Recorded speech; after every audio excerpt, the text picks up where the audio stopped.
Son, I don't know where you are right now. Maybe you're in a city that's too loud, in a room that feels too small.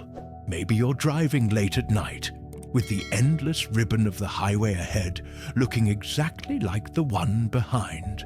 Or maybe you're sitting in perfect silence, and that's the most deafening sound of all. I don't know, but I know the feeling. It's a strange kind of emptiness, isn't it? It's not a void. A void is simple. This is heavy. It's like you're carrying a suitcase filled with fog. You know there's something inside, but you can't grasp it, and the weight is real. It pulls on your shoulders. You wake up with it. You carry it to a job you're not sure you should have, among people you're not sure you know, to earn a life you're not sure you want. You feel lost. It's a quiet panic. The world keeps moving. The emails arrive. The rent is due. Everyone else seems to have a map. Theirs is crisp, laminated, with a clear destination marked in red. Your map? It looks like it's been through the wash.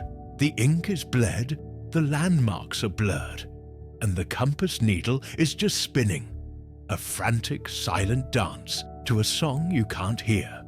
I know you. You've tried to fix it. You've read the books. You've listened to the podcasts. Find your passion. Set 5-year goals. Hustle harder. You've tried to draw a new map on top of the blurry one.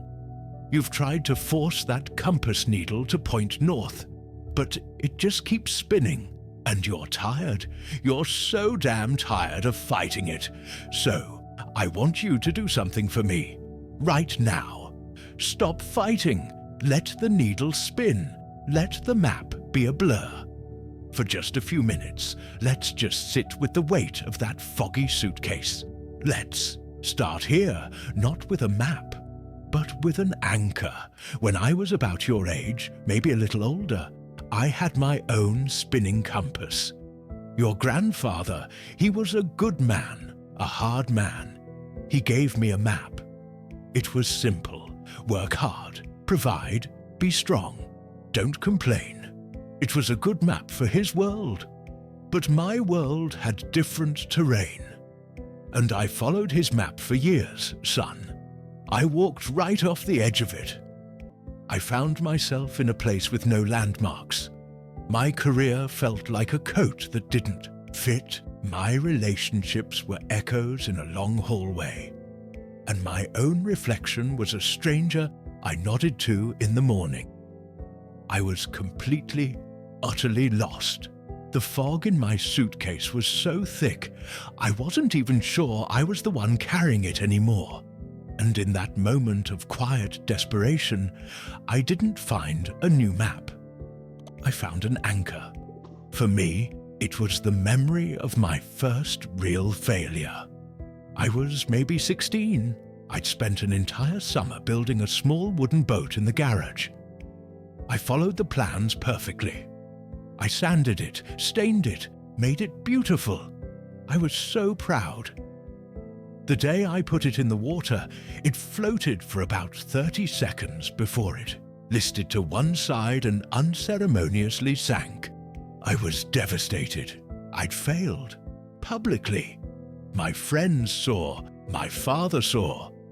But later that night, my father came into my room. He didn't say, "You should have done this," or "You'll do better next time." He just sat on the bed and said, "The wood was good. Your hands were strong. The water was just water. The wood was good. Your hands were strong." That became my anchor. It wasn't about the boat, the success or the failure. It was about the things that were undeniably true. The quality of the material, the effort of my hands. It was something real to hold on to when the outcome was a wreck. So, I ask you, what's your anchor? Don't think big. Don't think purpose or passion. That's map-making stuff. We aren't there yet. An anchor is small. It's heavy. It's real. It could be a memory, like mine.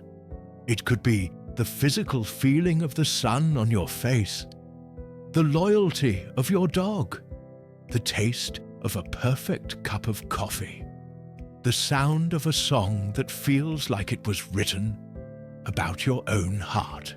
It could be the knowledge that you are a good friend, that you are honest, that you once helped a stranger without thinking. Find it. Find that one small, simple, unassailable truth about your life, your character, or your world. A truth that no amount of fog can obscure.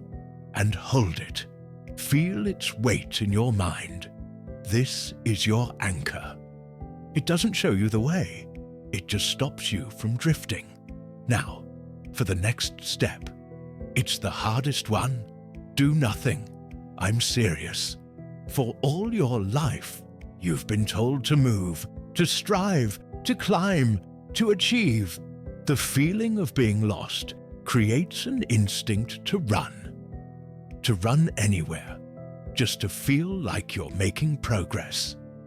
But running in a fog only gets you more deeply lost. You need to find the great quiet. It's not meditation, not necessarily. It's not about emptying your mind. It's about letting the noise settle. Find a place where you can be alone for 30 minutes. No phone, no music, no book, just you. Go for a walk without a destination. Sit on a park bench. Stare out a window. At first, it will be torture. Your brain will scream at you. It will list all the things you should be doing. It will replay every mistake, every awkward conversation. It will plan, worry, and catastrophize. Your spinning compass will go into overdrive. Let it. Don't fight the thoughts. Just watch them, like clouds passing in the sky. Don't grab onto them. Don't judge them. Just observe. And underneath that frantic storm of thought, you will begin to feel something else. A stillness. A deep, quiet hum. That is you, the real you, beneath the job title, beneath the expectations, beneath the failures and the successes. It's the part of you that has been there since you were a child. It's the part of you that knows the truth of your anchor. Stay in that quiet. Don't ask it for answers. Don't demand a map. The quiet's only job is to let the sediment in your soul settle to the bottom, so you can begin to see clearly for the first time. Do this every day or every week. Make an appointment with the Great Quiet. It is the most important meeting you will ever have. Only after you've dropped your anchor, and only after you've sat in the Great Quiet, can you begin to think about the map. And here's the secret. Son, the one nobody tells you. You don't find a map. You draw it, the old blurry map you were given. The one from society, from me, from your own younger expectations. Burn it. It's useless. You're going to start with a blank page. Your map won't have a destination at first. A map of a life isn't about where you're going. It's about understanding the terrain of where you are. Start by drawing the coastline. This is your non-negotiable territory. These are your boundaries. What will you absolutely not tolerate in your life? Dishonesty, disrespect, a job that crushes your spirit. Draw that line thick and dark. This is the edge of your world. Know it. Defend it. Next, draw the mountains. These are your great challenges, the things that scare you. Your fears, your past traumas, your significant debts, both financial and emotional. Don't pretend they aren't there. Put them on the map. Give them a name: Mount Fear, the Ridge of Regret, the Canyon of Grief. You don't have to climb them today. You just have to acknowledge that they are part of your landscape. They give your world shape. And one day, you might find the view from the top is worth the climb. Then, draw the rivers. What flows naturally from you? What do you do without thinking, without effort? Maybe it's making people laugh. Maybe it's fixing things that are broken. Maybe it's listening, truly listening to another person. These rivers are your natural talents, your currents. Too often, we try to force a river to flow uphill. It's exhausting and futile. See where your rivers flow, and maybe, just maybe, consider building your house near the bank. Finally, mark the forests, the dark woods. These are the mysteries, the parts of you that you don't understand, your curiosities, the things you've always wanted to learn, the strange pull towards an art, a science, a place. Don't be afraid of these forests. They are where discovery happens. Your map should have vast, unexplored territories. A map that is fully filled in is a map of a life that is over. This map is yours. It's a living document. The coastline might shift. New mountains will rise. You'll discover new rivers. But it starts with this first draft, drawn not from expectation, but from the honest exploration that can only happen in the quiet. There's one last thing. It's about your hands. Look at them. Really look at them. We live so much of our lives in our heads now, in the digital fog. We forget the power that resides in these two miraculous things at the end of our arms. The feeling of being lost is often a feeling of being useless, of being disconnected from the real world. Your hands are the cure. Use them, not just for typing or scrolling.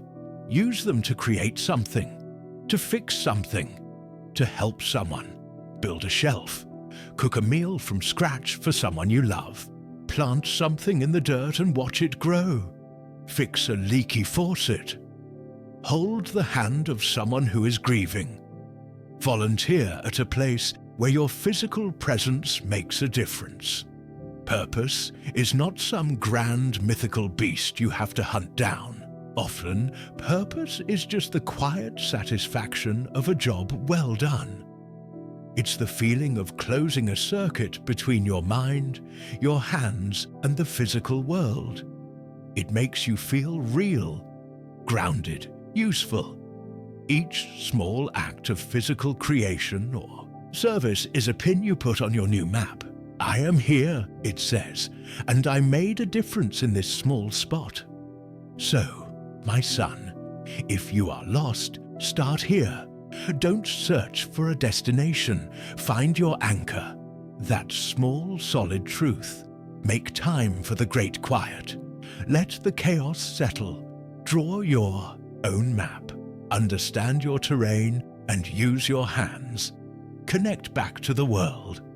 The feeling of being lost may not disappear overnight. It might be a fog you sail in and out of for the rest of your life. I still do. But with an anchor, a map you drew yourself, and hands that know their own strength, you are not adrift. You are exploring. I am proud of you. Not for what you will achieve, but for who you are right now in the heart of this fog. The wood is good. Your hands are strong. The water is just water. And that spinning compass, it was never meant to point north. It was always meant to point to you. This is Steelfast Father. What every son deserves to hear. Subscribe, share, and return tomorrow. we build quietly and daily.